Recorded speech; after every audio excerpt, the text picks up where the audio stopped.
You are listening to the Drink Less Lifestyle podcast with Dr. Sherry Price, episode number 59.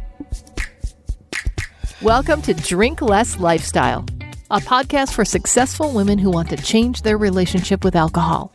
If you want to drink less, feel healthier, and start loving life again, you're in the right place. Please remember that the information in this podcast does not constitute medical advice. Now, here's your host, Dr. Sherry Price. Well, hello, my friends. I am back.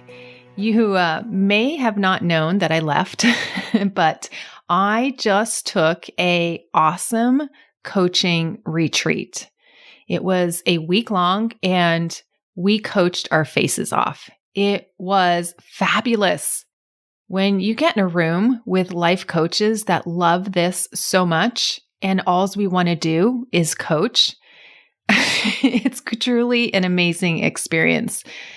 So when I say we coached our faces off, let me give you a flavor of what that looks like. We were supposed to start at 10 o'clock and end by 5. And the first day we did that.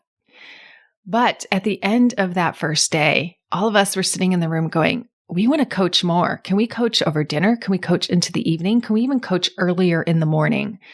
So yes, that's what we created. We created this magnificent on steroids coaching experience. And we just kept coaching, learning new tools from the instructor, and it was fantastic.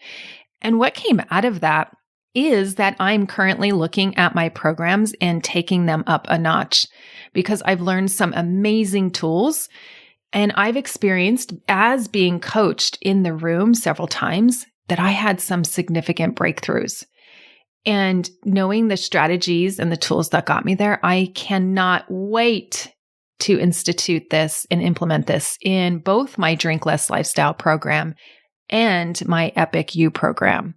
So I am so excited to share these tools with the ladies in those programs and really create some massive transformation. And I am so delighted that I took that week to elevate myself and elevate my training, and also to delight myself in having more breakthroughs. I'm already seeing how I'm showing up differently this week after what coaching I have experienced. So I cannot wait to bring this to you. And if you are currently in the 2 programs, look forward to coaching on steroids. And if you're not, come join us. This is so much fun when you can let go of past hangups and past habits and build a life that you truly love and can experience on a level that brings you inner peace and freedom. I can tell you there's nothing better. Absolutely nothing better. To be able to shed my drinking habit years ago and then step into this new version of me that I'm desiring to become is so fun. So fun. And I want that for all of you. If that's what you're wanting, come along, join us. It is such a fun ride. And it's so fun when we get to see each other's transformations and learn what has held us back collectively, because then we can collectively move forward. So I can't wait. And also, some news I want to share with you is that I am hosting a retreat as well. I will be hosting this retreat the first week of February, and I'm offering it to the women I work with in Drink Less Lifestyle and Epic U, and it is going to be epic. It is going to be a breakthrough retreat. We are going to coach. We are going to have fun. We are going to connect. And we are just putting the finishing touches on finalizing all the details. And I will be announcing it to the ladies that I work with in my programs very, very soon. And who knows, you might even see the announcement before this podcast goes live. We are that close to finalizing the details, and I cannot wait because I really want to offer transformation to women who are looking to break up with bad habits, create new habits, and truly live a life that they love. So as we move on to today's topic, I want to ask you, because I'm seeing this in the ladies I'm coaching, a few of them, How many of you try to compensate for bad behavior? And what I mean by that is punish yourself, right? Like we have to out effort or do something because we felt we were, quote, bad, because we felt we overate candy or we overdrank on Halloween or we've been over drinking for so long, but we take out a compensation mechanism to feel better about that behavior.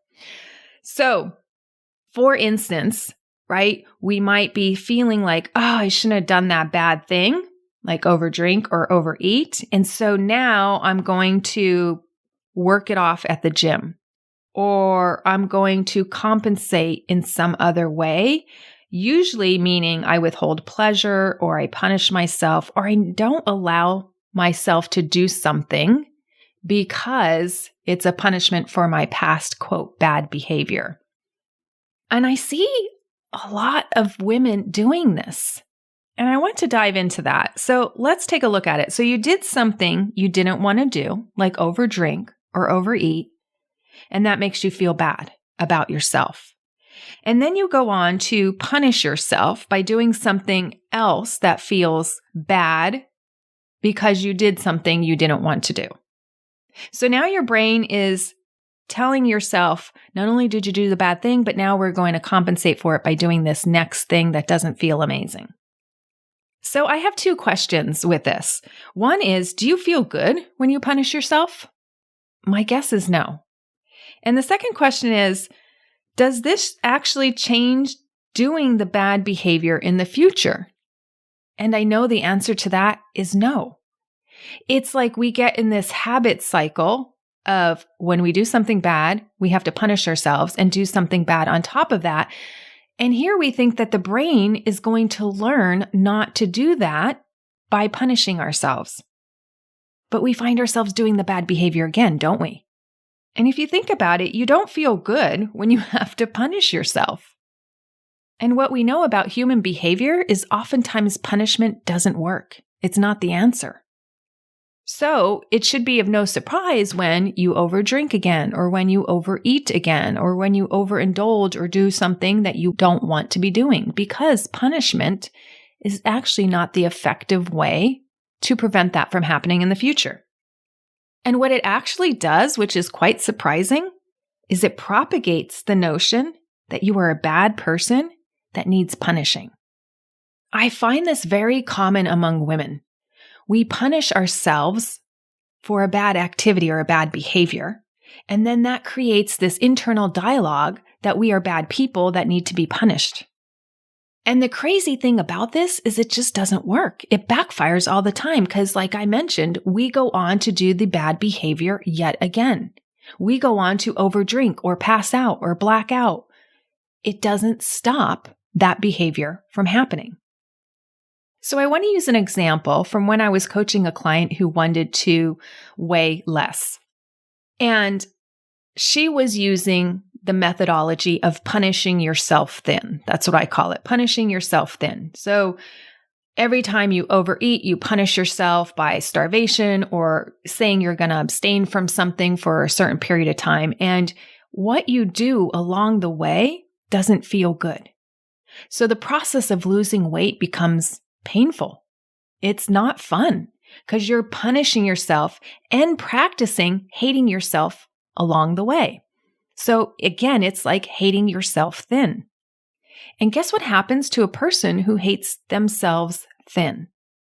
When they get to the goal, they're not happy because they've practiced hate for weeks, maybe months, and then they get to the goal thinking that thinness is what makes them happy.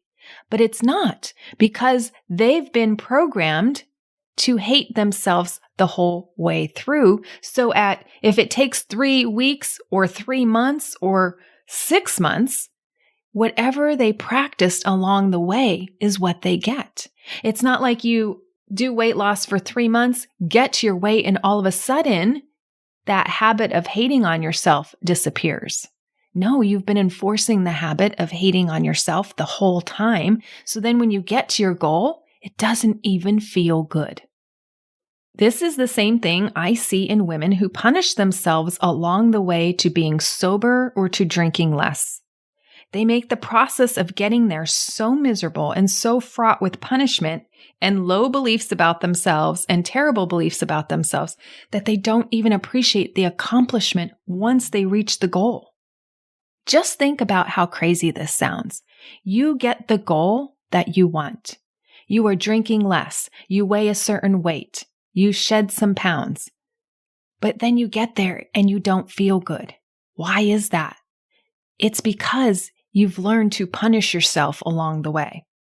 Practicing hate and punishment along the way makes the process so much harder, so much longer, and it turns out that you won't sustain it. Nobody wants to do something that feels miserable and like punishment long term. And then what do they tell themselves when they get to that goal?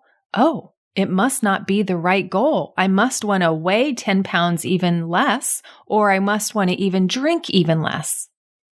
Or maybe now I think it's something else in my life, like my marriage or my kids, right? We move on to the next thing. And moving on to another goal is not the problem. The problem is thinking that we will be happy when we get to that goal.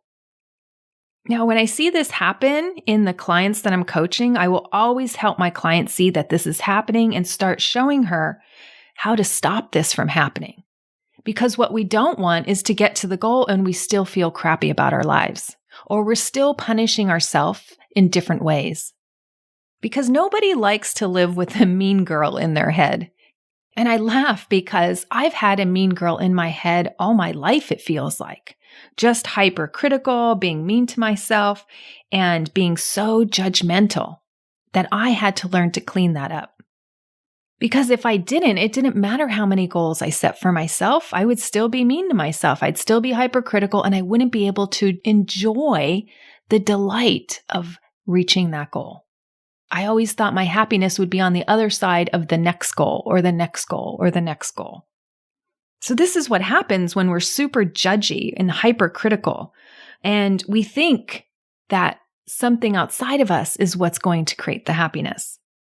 And then that judgment of ourselves actually gets in the way of seeing other solutions to the real problem. We keep trying this one way, hypercritical, super judgy, punishing ourselves. And we think that this is the way, but it's not actually getting us to the result. And if we did get to the result, we find it's not sustainable. Because nobody wants to live a miserable life. Very obvious. Nobody's raising their hand listening to this podcast right now saying, yes, I want to live a miserable life. It's a universal truth. Nobody wants it. So I bring this up because it happened on yesterday's coaching call with one of the women. She was berating herself for the bender that she had where she blacked out for part of the evening. She hasn't done that in months. She was mortified and she didn't know if she'd have to go and apologize to everybody at the party because she didn't know what she said or what she did. She had no clue. She blacked out for part of it. And it was so embarrassing for her and so uncomfortable. She didn't even want to ask her friends or her husband about the night because she didn't want to admit that she couldn't recall parts of it. And many of us have been there. Right? There are times where we've overdrank and we're like, whoa, I don't remember the conversation or what did I say or what could I have said? And I hope nothing bad went down. Now she could go and apologize, but here's the thing. She doesn't even know what she's apologizing for. So it sounds like a kind of an empty apology. And apologizing is like a form of punishment. And is that going to make a difference for this woman? Will it stop her from doing this again? Most likely not. So if she took these actions, it was clear to me that she'd head down the path of repeating this behavior. And here's the funny thing. She even said she's done this before where felt she had to give everybody an apology for her behavior, but she didn't even know what behavior she was apologizing for. So she was apologizing to the people without knowing what she should be apologizing for and why she should even be apologizing if that was even necessary. And she was beating herself up over this as a punishment. And if she delivered that apology, again, it would be an empty apology. And nobody really enjoys getting an empty apology because there might not be anything to apologize for. So the brain goes into this mode of thinking it needs damage control, but we don't even know the damage that's been done, if there's been any damage done. And then every person you walk up to and you have to apologize for, how is that woman feeling? Terrible. It's like she has to repent for her behavior and she doesn't even know the behavior she's repenting over. It's completely meaningless. There's nothing good that will come out of that. And what it's doing is keeping her trapped in the moment to the past, thinking she has to rectify something in the past that she doesn't know has happened. Now, what she truly wants is to move on from the experience and not have that happen again. That's exactly what she wants. And this of apologizing is not on the path to get that. Actually, it stunts getting that. So instead of going into damage control, which so many of us think is necessary, a better way to handle this is preventing the damage from occurring at all in the future. And this is what nobody is doing. Nobody is tackling it from that perspective. And that's what's going to change the behavior and the habit. And when you change the behavior and the habit, you cure the problem. Because now you're not going to take that same action again. So what I'm highlighting here in this story is that punishment is ineffective for breaking bad habits. When we're focused on damage control, cleaning up the mess we've made, we're not looking at how to prevent future messes. It's totally backward thinking. And it's thinking that you can erase what happened. You cannot. It happened. So stop looking in the rearview mirror about how to make that incident prettier, because you can't. And that's the wrong way to be spending your time, and it's not focusing on strategies to actually change future habits and events.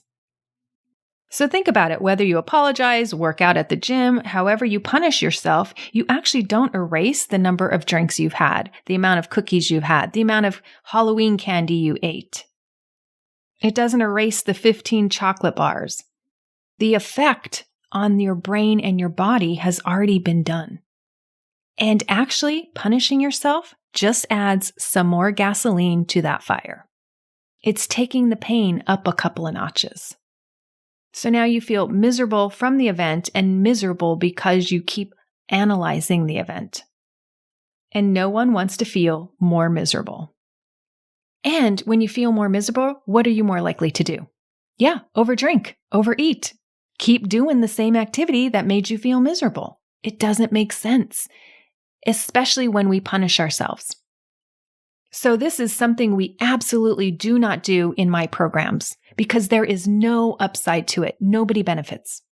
And it doesn't create behavior change. It actually reinforces the behavior that's already occurring. And you may be looking at your life going, yeah, I do that because I know I did that for years thinking that would change my drinking habit. It never did. So what we do in my programs is root out what doesn't work, what hasn't worked, and we put in what does. So think about when you overdrink or you overeat. Do you punish yourself or do you try to out-effort a bad behavior? Do you get in an extra workout when you eat or drink too much to try to shed the calories or shed what you've already done to the body? And if so, what signal is this sending to your brain? I'm not saying not to do an extra workout. However, if we're doing an extra workout because of punishment, that's going to feel awful. And it's also going to signal something differently to your brain rather than exercising because you enjoy it. And when you practice beating up on yourself, what do you get more of? Beating up on yourself. More of the negative self-talk, more of the hypercriticalness and ultra judgmental voice in your head. And when that occurs, oftentimes we just keep going down the rabbit hole and continuing those bad behaviors because we tell ourselves it's just too hard to change. Or I just don't know how to change, or I just don't know why this keeps happening. Again, none of that leads to effective long-term habit change. Because when you feel bad about yourself, it's really difficult to take the next right action, the action you want to be taking, but you just can't muster up the energy. And this is programming I have had to change. This could come from being punished hard as a child, right? Having parents with super high expectations, and if you didn't meet them, the consequences were great. Or it could come from having a perfectionistic mentality where you think things need to go a certain way, look a certain way, and there's no room for learning along the way. There's no room for setbacks along the way. There's no room for failure or error. And living a life like that feels like you're in prison. You're so kind to others who goof up or make a small mistake, but when it comes to yourself and you're berating yourself over and over and over, it's not going to prevent future mistakes. So it becomes the most ineffective thing to do. So if we don't respond well to punishment, what do all humans respond well to? Universally, we respond well to praise. Doesn't it feel good to get accolades, to get a standing ovation, to get told you're doing something well? Think about children or your spouse when you praise them. How do they receive it? How does their face light up? How does their body language change? You will see that humans delight in receiving praise. It's universal. And if the human doesn't delight in receiving praise, it's because they might be skeptical if that praise is really true. Right? So it has to be true praise. It can't be just something to inflate one's ego or something nice that's said, but we truly don't believe it. But authentic praise is really what changes human behavior. When I'm parenting my daughter from a place of judgment and being ultra critical, this has the opposite effect of what I'm wanting. She shuts down. She doesn't want to listen to me. She has her own thoughts that are going around in her head that I'm not enough, or that I'm inadequate, or I don't know enough, or I can't learn something, or my mom is withholding her love because I didn't get this part right. I'm showing her that my love is conditional. It's not. It's unconditional.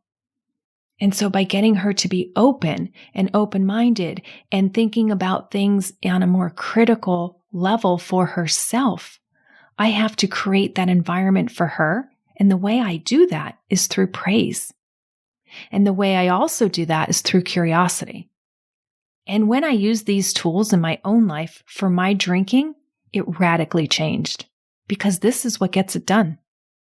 I don't know how many women I've talked to who say they can't lose the weight and keep it off. They can't change their relationship with alcohol, but then they use these tools and they go on to do just that. It's sustainable. Punishment doesn't get us there, ladies. It's praise. It's enjoying the journey along the way so that you learn to be that woman ahead of time before actually achieving the goal. And it's also what creates more momentum on this process. I am no stranger to fear. And I'm not saying I embraced the fear, because that is too simplistic of terminology to use. I've used tools to say, okay, this is where I want to go, and I want to be the woman that enjoys getting there. So when I am there, I can truly enjoy the accomplishment. And I could truly be proud I've accomplished it, and I am there. And it's also valuing where I'm going. It's a meaningful goal to drink less. It's a meaningful goal to get weight off your body. These activities, these goals, these things that we do for ourselves help us feel so much better in our lives. Our bodies function better. Our brains mentate and think better. We have way more energy if we're not dousing our system with these sluggish factors like alcohol and sugar. It doesn't change one area of your life, it changes every area of your life. So knowing this is just the start. It's practicing it. Because when we practice it, that's what gets it done. It's not just thinking about it, it's doing it. And you know, I'm not a big fan of just gaining knowledge to have knowledge. It's in the execution that it changes our lives. And if you want help practicing these skills and other tools to kick your bad habits of over-drinking, overeating, or over whatever, then I invite you to work with me in one of my programs. They will change your life for the better. All right, my friends, it has been amazing to be with you today, and I look forward to seeing you next week. Thanks for listening to Drink Less Lifestyle. If you're ready to change your relationship with drinking now, check out the free guide, How to Effectively Break the Overdrinking Habit, at sherryprice.com/startnow. See you next week.